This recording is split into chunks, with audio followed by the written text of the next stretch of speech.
Well, there he goes. The former crypto CEO accused of a fraud of epic proportions is back in the United States and is now out of jail.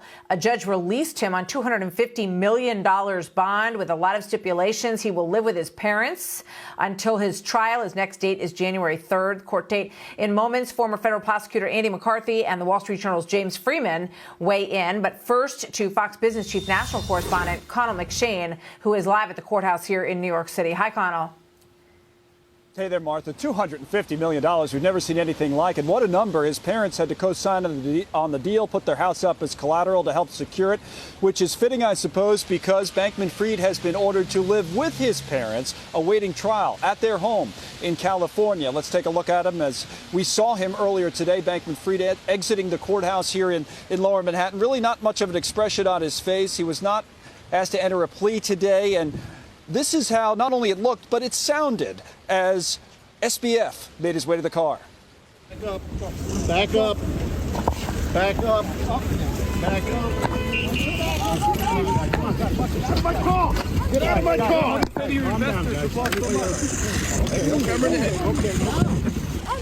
Sam, what do you say to your investors who've lost so much? Gotta let him out! Gotta let him out! Not coming out. Let him out! Let him out! Not our car! Let him out! To his investors, but clearly not interested in taking questions. Bankman Fried, when he was in the courtroom earlier today, was just sitting right in between two of his lawyers, listening to the prosecutor call his bail deal the largest ever pretrial bond. It requires him to surrender his passport and also undergo regular mental health treatment and evaluation. Really, the only time he spoke today at all was when the judge asked him if he understood the conditions of his release. Yes, I do, he said. The other condition he needs to understand now is that two former colleagues are ready to testify against him. Caroline Ellison is one of them, former head of Alameda Research. That's the trading firm closely connected to FTX.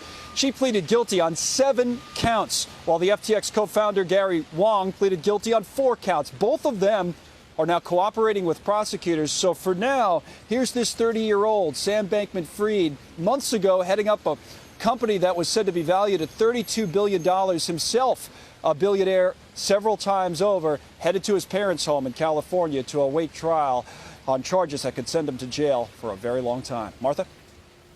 Wow, it's quite a story. Thank you very much, Connell. Let's bring in Andy McCarthy, former federal prosecutor and Fox News contributor, and James Friedman, assistant editor of the Wall Street Journal's editorial page. Gentlemen, great to have both of you with us. You've both been writing a lot about this. Andy, let me start with you. The cooperation of Caroline Ellison and Gary Wang, how significant is that in this case against, which will be the case against Sam Bankman-Fried?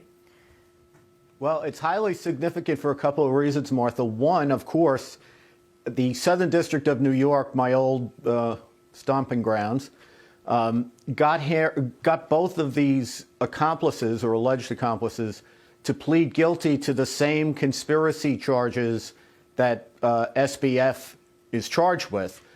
So that's always a problem for somebody at trial, that people have pled guilty to the same thing that he's charged with. The other thing I think is interesting about it is, there's pretty interesting legal questions about whether the securities laws and the commodities laws apply to cryptocurrency. So I thought it was telling that the Southern District forced the two accomplices or alleged accomplices to plead guilty to the securities fraud conspiracy count and the commodities fraud conspiracy count, because they're obviously trying to lay the groundwork that the federal agencies obviously have jurisdiction over those charges.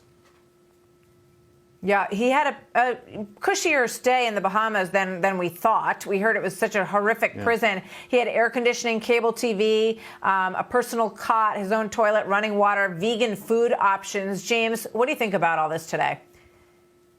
Yeah, I think some people might wonder why he didn't fight his extradition.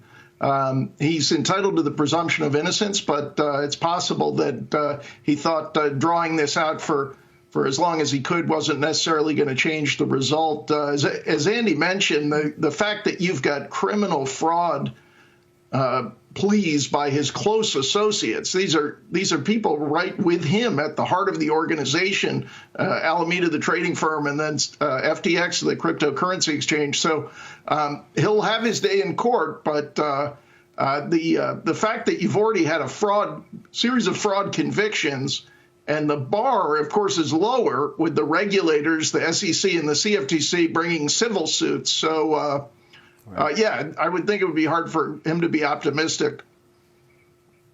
Yeah, it looks like a very, very tricky situation for him. Andy, one more thought on this, and then I want to ask James a quick question about another piece that he wrote. You know, he's all lawyered up, obviously. I mean, is there any hope for any leniency for him in this case, do you think?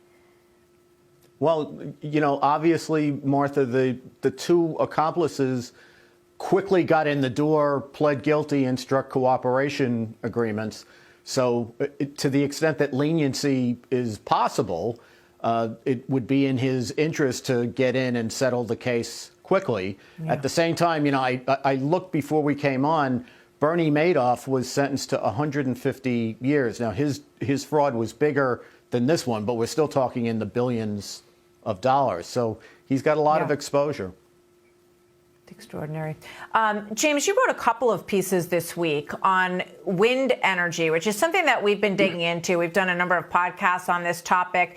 And I want to actually quote from a piece that was in the Boston Herald, which I think kind of nails what is being discussed here, because there are wind farm plans for the entire Atlantic Ocean, basically, all up and down the coast. Those areas have been leased for wind farms for green energy. But now there's a lot of pushback to these programs. And this one's from the Boston Herald. Whales on the losing side of wind energy. Environmentalists want to crack down on the Maine lobster industry in the name of protecting endangered whales, but they turn a blind eye to the greater threat to whales from proposed offshore wind farms. The irony is almost as delicious as the lobster dinners at stake. Tell us about this briefly, and we'll dig in as we go forward here.